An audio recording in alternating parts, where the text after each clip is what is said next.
Hello, everyone. This is Political Forum for February 27th, 2013.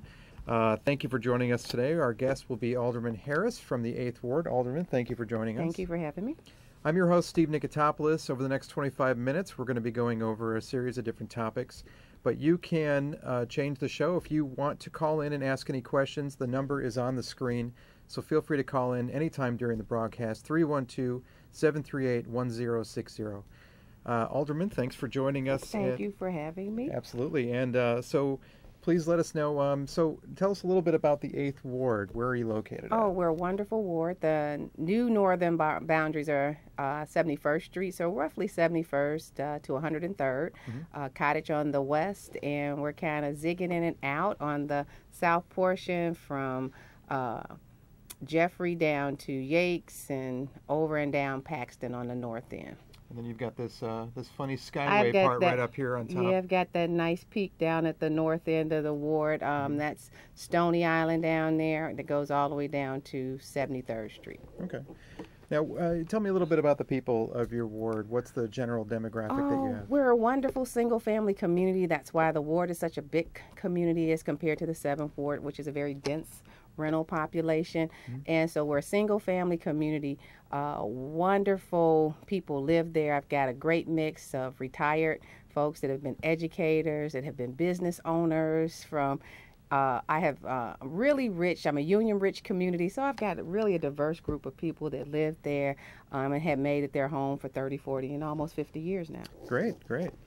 Now, one of the things we wanted to talk about today is Senator Donnie Trotter is involved in your ward right now with CVS schools. So can you tell us a little bit about what's happening? Senator Trotter has this great vision, and he wants to bring back vocational training to the community. So he's doing that by giving CPS a grant for $75 million to, do a demolition on the east side of the wing to take down some part of the building that doesn't need to be used, and to also bring in and change some of the infrastructure issues in terms of some rehabbing and remodeling, and build a vocational training center that will be a construction center where children can come to that building and learn how to build a house from the beginning process all the way to the end. So I'm just really thrilled. It's a great opportunity for our children, which is currently now a STEM school, so we'll also get the needed infrastructure for the STEM program.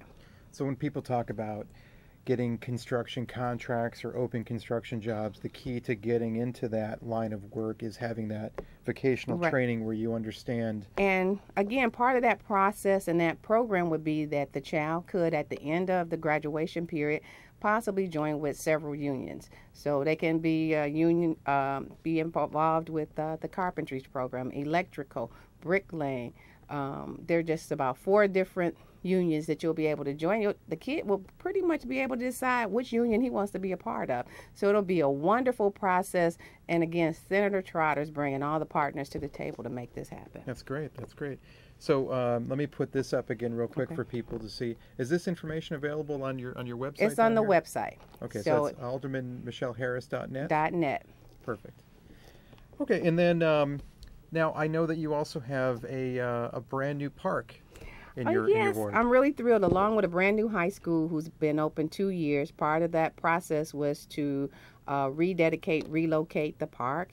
And so at Rosenblum Park at 75th, from Constance to about Euclid, we have a brand new park that hosts a children's play lot, tennis courts, football field, baseball and softball fields, and basketball, of course, which is a staple in our community, along with a beautiful new walking track with lights and benches. It's a great addition to the north end of the ward. Great. That's very exciting. Yeah. Yeah. So now, speaking of high schools, I want to transition into a lot of people across Chicago are talking about the effort to try to see if there needs to be any schools closed with the CPS system. Right. Can you talk about how this might be affecting the 8th Ward? The 8th Ward is a huge ward, and in just about every census tract that I have either one school to multiple schools. So of course we're going to be hit. The CPS has suggested that we will have at least 3 schools in our community to close: Madison, Warren, and Ash. And Ash, of course, is located right just west of in 85th and Ingleside, right behind my ward office. Madison is in the new part of the ward, in the 7400 block of Dorchester. And then Warren is on Jeffrey in the 9200 block of Jeffrey. All of these schools share some very similar dynamics in that if they are not there, where are the kids going to go? There are no opportunities for educational movement for these children. So should Warren close, there's no school that they could attend. There's a school across the street, Robert A. Black, but it's selective enrollment. 6 to 7 blocks west of there's there's Amelia Earhart, but it's operating at capacity.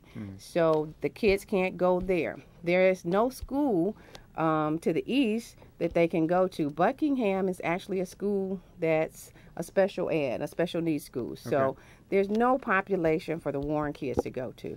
Right. Arthur Ashe, it will be pretty much in the same position.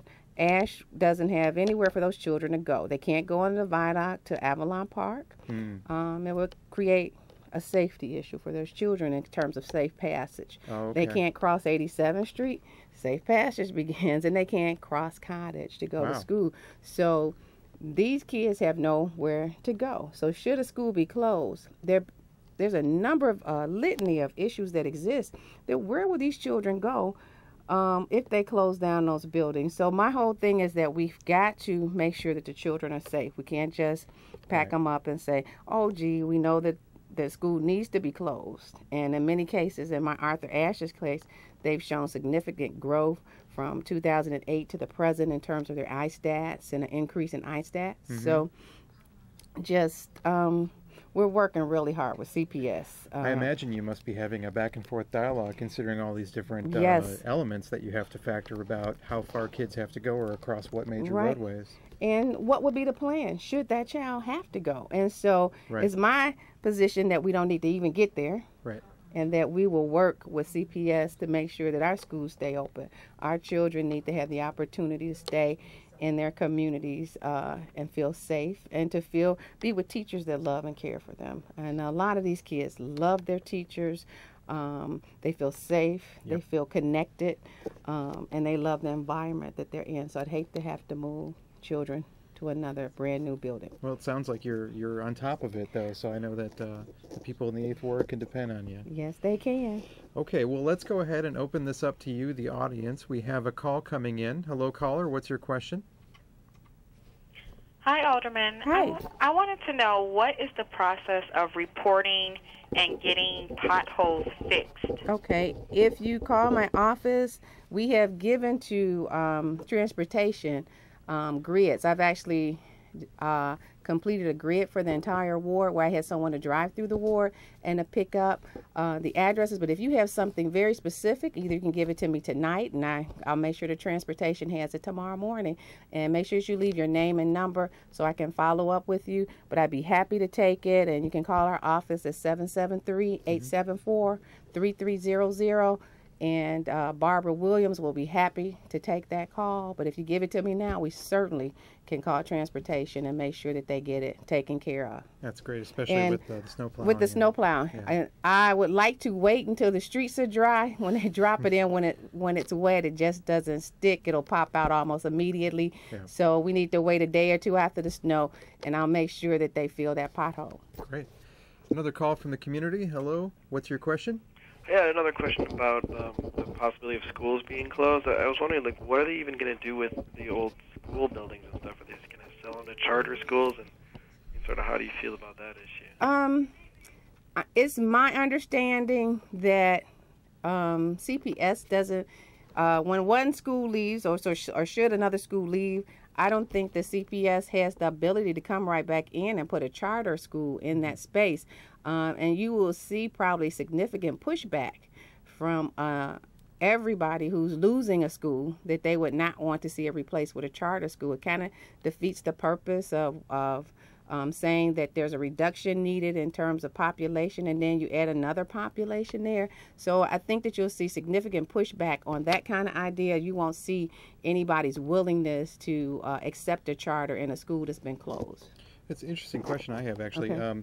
How does a city property get leased out if you were to lease it out to an agency or something like that? Is this something that has to go through city council or the zoning? No, you know, CPS is not an organization where we have a vote. So Okay. it's executively controlled by the mayor of the city of Chicago, who then they get a board, and the board makes all the decisions and votes on issues that are pertinent to school issues. Okay. So the facilities for CPS would then get that building.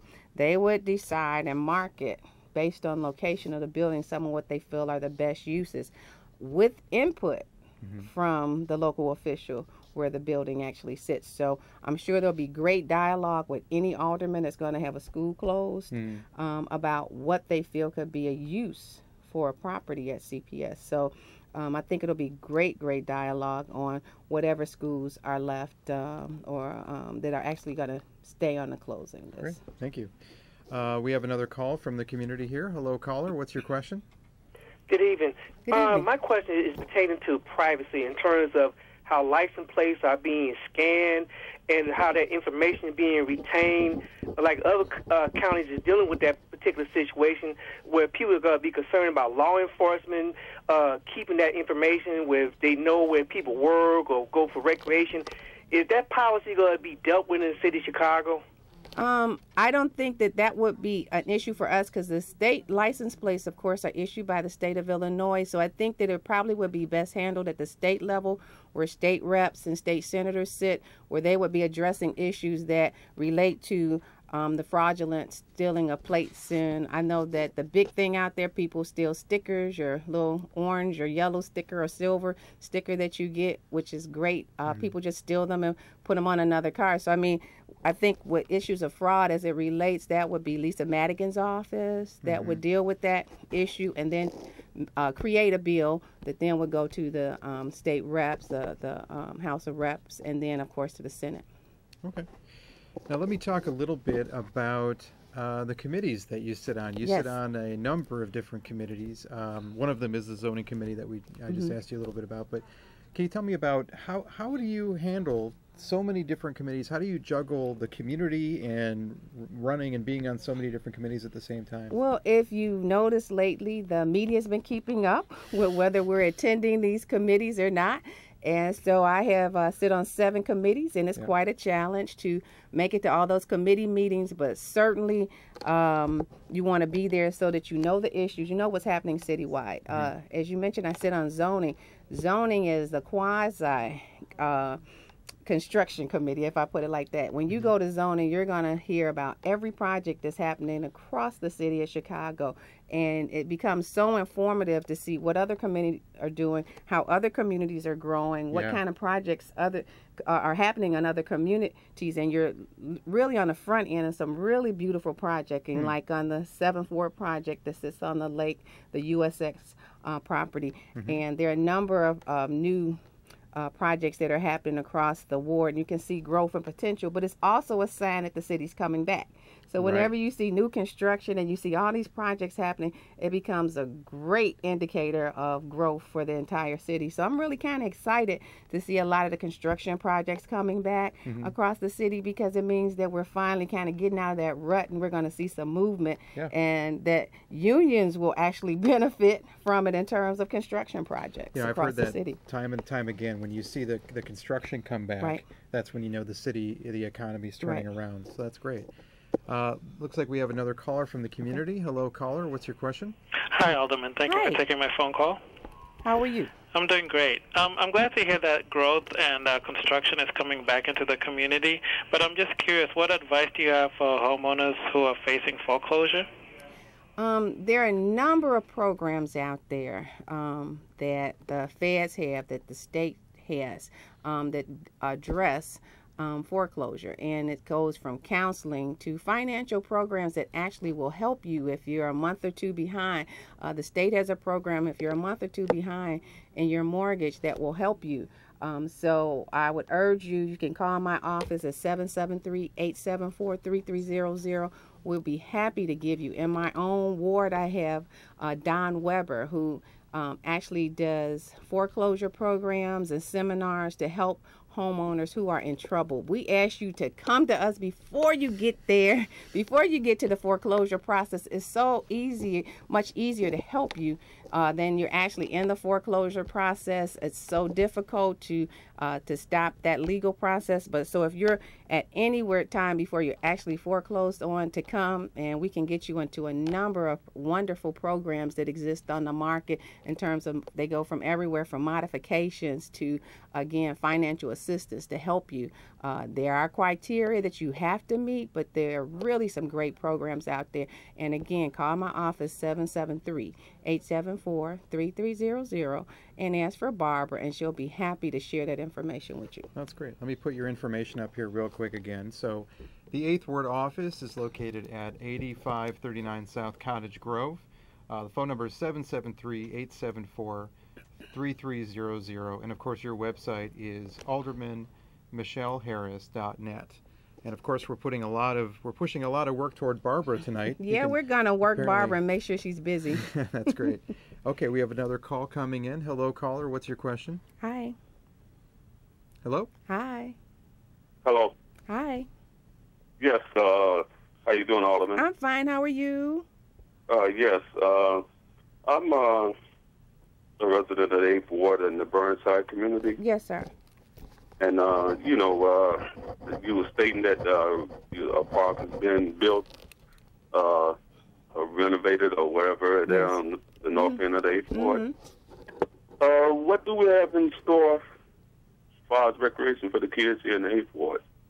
Because now I'm at 93rd and Greenwood. All we have is a play lot for the kids in the area. There are certain areas that have been helped because of their location, and that means that they're either in a TIF or they're in some kind of fiscal program where dollars are made available to help those parks. So whether it's Jesse Owens or in this case Rosenblum sits in the 71st Street TIF, and through that process the school was built.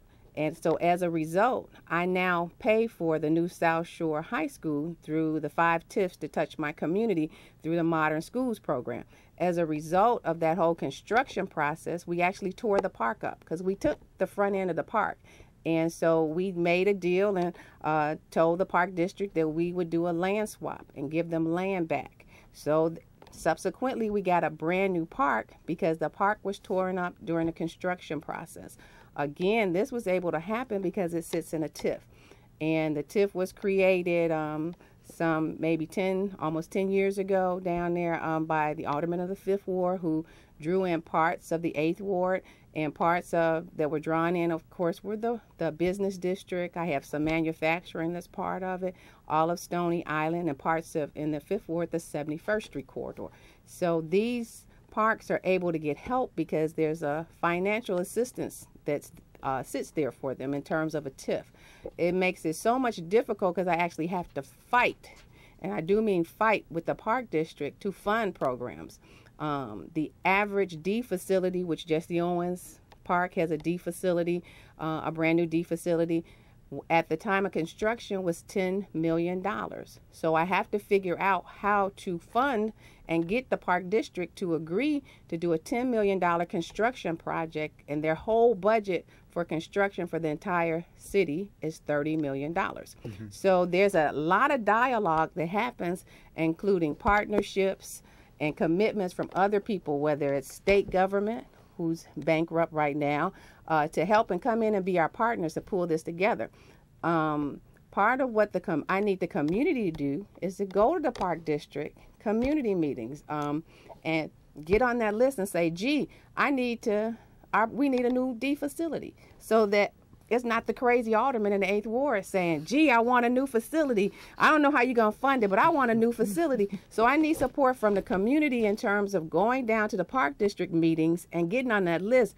For 20 years, the Jesse Owens Advisory PAC went down to a meeting, never missed one, where they said, we want a new park, to the point where my initial kick-in was only supposed to be $250,000. At the end of the project, it took so long to finally do it, it ended up being $2 million. Wow.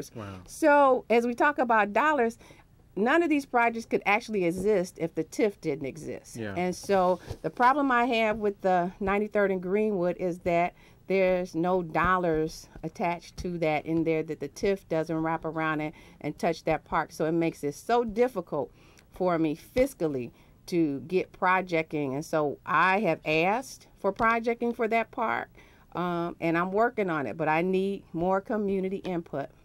Okay. On an average, you know, a lot of people have to understand that in Alderman's office, you have people coming in all the time or calling up asking how you can get help with this, or how can you help with this.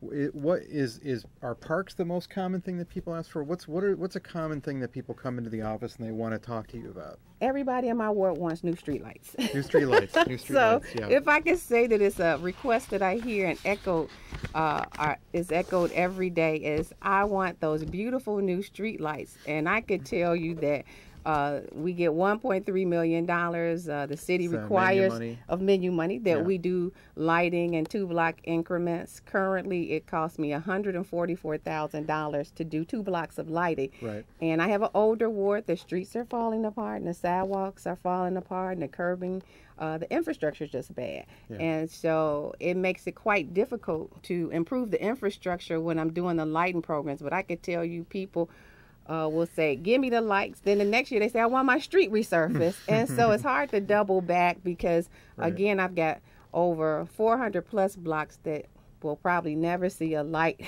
And I have a standing joke, I'd have to be the alderman 50 years for me to light every block in my community. Every year the infrastructure dollars are increased. Last year lighting was somewhere around $128,000.